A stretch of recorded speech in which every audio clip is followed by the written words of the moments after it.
So one of the questions as we come back to the common cup is, how do we invite our children to learn and to take part in this important aspect of our life together as well? First of all, I'll say our children are a vital part of our community and our family, and come to the table with the same kind of confidence and the same kind of worth as we do, all by the grace of Jesus Christ. And so when they come forward, if they're wiggly and they're jumpy and those sort of things, that's all okay. That is perfectly all right. Jesus said, "Let the little children come to me," and when they came to him, they were bouncing around when they did it, I'm sure. So here's what I would say about how to bring your children to come to an understanding of the work and the process of the common cup. First of all, you want to teach them, and second of all, you want to help them. All right, so let me show you. We have here our model family, our executive director, Jessie, and two of her children as well. You guys want to say hi? Hi. What's your name? Everest. And what's your name? Eden. Everest and Eden are here with us. Okay, so they're experts, and so they're gonna show us. Okay, so you guys have done this before, but it was a long time ago, right? And so we are going to show the people in the camera two different ways for you guys to be able to receive from the common cup. Okay, so there's only water in there right now, but we're gonna pretend like it's wine. Can you pretend? Okay, all right, so here's what's gonna happen, okay? So when you come up for communion, there's two ways to do it. One, you can take a hold of the cup after you eat your bread. We'll give you the bread in a minute.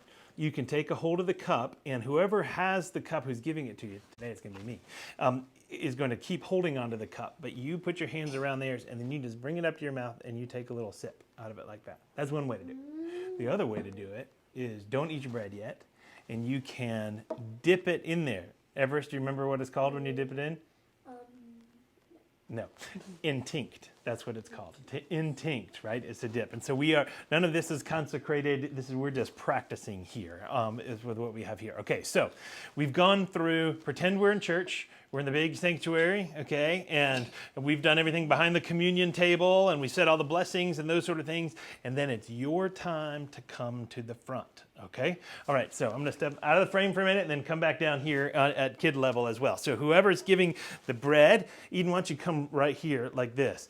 And moms, you can, or dads as well, you can be there to help your kiddos as well and give them any instruction they need. And so now, and when I bring this out, look what she's doing. You see, this is fantastic. When you put your hands just like this, just like we said in our last video, we keep our hands open because we receive the grace of Jesus. We don't snatch it or grab it or pull it. We open our hands like this, and then I would put the bread in your hands, and what do you do with the bread?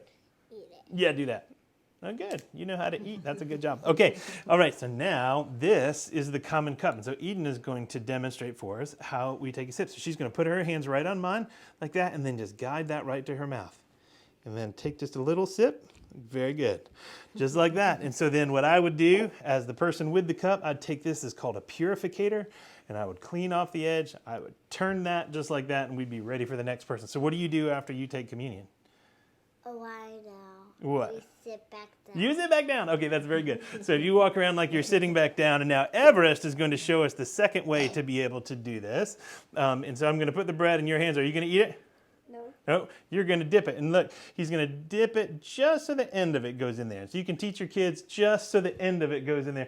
We don't need to like wash our hands in the wine, right? Just dip the bread in there and munch it like that and head on back to our seats, right? And so you can be right down here as a parent, grandparent, godparent, a friend, as you're helping the kids to come forward. Just come with them, kneel down with them, or squat down with them, and whoever's giving the wine will be able to help them as well. And if it all goes badly, that's fine.